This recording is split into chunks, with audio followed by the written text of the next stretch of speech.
lot has been talked about research, but let me remind you, my dear friends, that an audit of the best journals in the world, the so-called best journals, quote unquote, has shown that 97% of the research data that is published there is not worth the paper on which it is written. Because what is research? Repetitional research. This is what we do. We repeat what others have done. That's called repetitive research, which is of no consequence at all.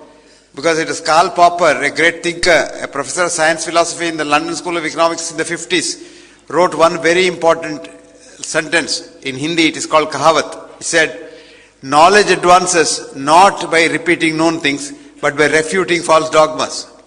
It's only then that the knowledge goes forwards. And none of our research, not even one paper in the Indian journals that I know of, has taken knowledge forwards in any field, especially in medicine. I'll give you an example. 127 AD, Galen wrote that the liver pumps blood. For 1500 years, remember that? 1500 years, every professor of medicine, every researcher, everybody, every journal wrote that liver pumps blood. It was only in 1628, a thinking, ordinary, practicing doctor in London, who was not very busy, but he was curious about the world, seeing a small fire hydrant, thought that the blood comes and goes from the heart. So he wrote De Motu Cordis in 1628. William Harvey was his name.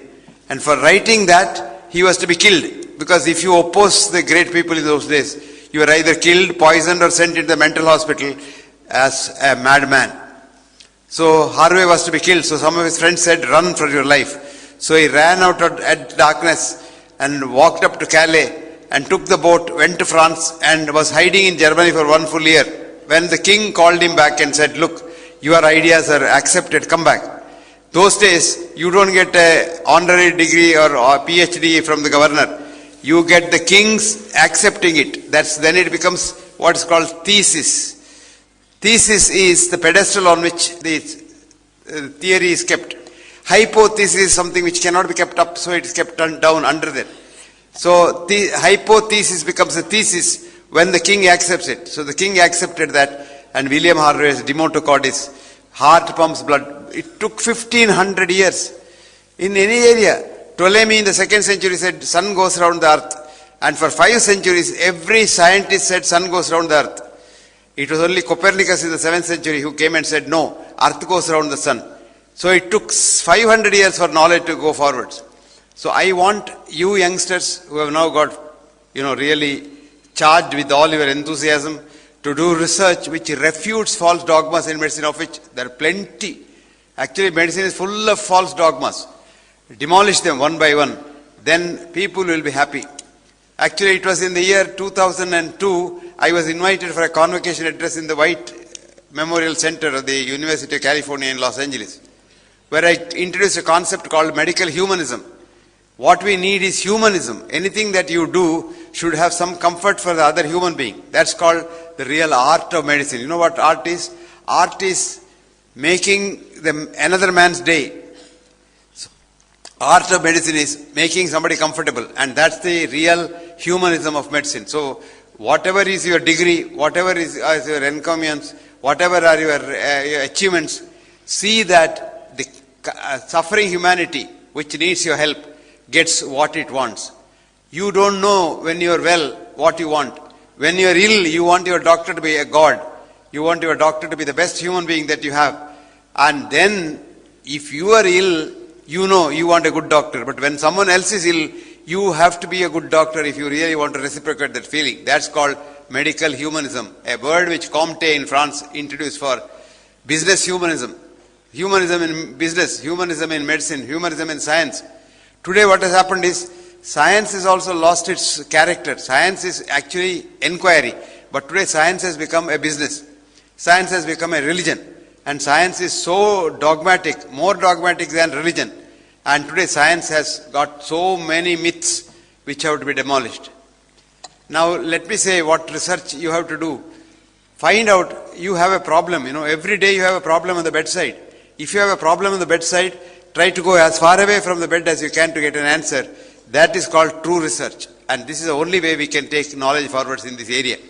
One of the biggest stumbling blocks in medicine is dominance of one system over all other systems in treatment. That's the Western medical system. And why the Western medical system is believed to be the best? Because we were brought up in that education school. In school, we were told Western education is the best. We were told, and nobody talks about Indian education. It's only now, with Narendra Modi becoming the Prime Minister of the country, some people have started thinking about Indian education. Formerly, if you talk about Indian education, they say you are either a villager or you are uneducated. But truly, it's the West that wants Indian education today. Because Western education has no meaning at all. And Western education makes everybody same robot. Actually, no two human beings are alike. But the school wants you to be alike. And this is where our educational system has gone wrong. So unless we reform our school system, our research will not change also. So there's no use preaching to you at this stage. I should go and tell the primary school teachers what the child must be taught. To think, T-H-I-N-K. Actually, you'll be surprised. I started what's it called? TLC, Leave to Think, LTC. Live to Think Club when I became the Dean of the Medical School. The membership is for a person with a curious idea, he becomes a member. And then if he has a curious idea, we give him all the support to do research. And you will be surprised. We got so many good things about it. One boy came up with an idea saying that, sir, why do mosquitoes go around your nose and your face only? Why don't they go around your leg? I said, why? Because they like carbon dioxide. And I said, so what? I said, sir, I'll get a small little device which generates carbon dioxide. Keep it in the room so it attracts all the mosquitoes and they can be killed so that the man or the woman can sleep comfortably without mosquito bite. Because today we have all chemicals, you see in the television chemicals. These will kill. Somebody said, oh, machcharon ka yamaraj hai. Then I told that man, oh, manushyon ka bhi yamaraj hoga, because it is the same biological cell that the man has also got.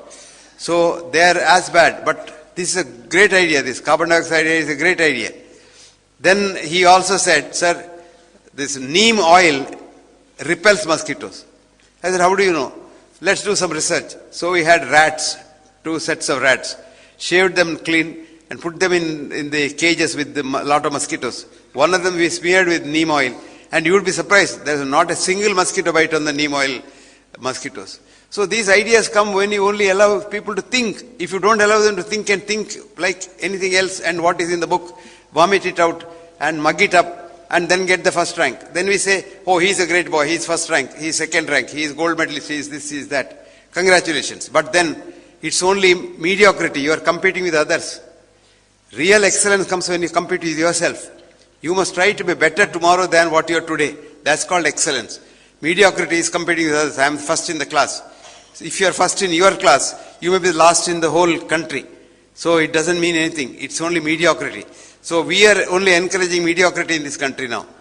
Now that's not good. Actually, you'll be surprised. When I congratulate all the gold medalists here, I congratulate more those who did not get the gold medalists. Do you know why? It is they who made you get the gold medal. You are only comparing with them. So you got a gold medal because someone else didn't get the gold medal and someone else was not as good as you are.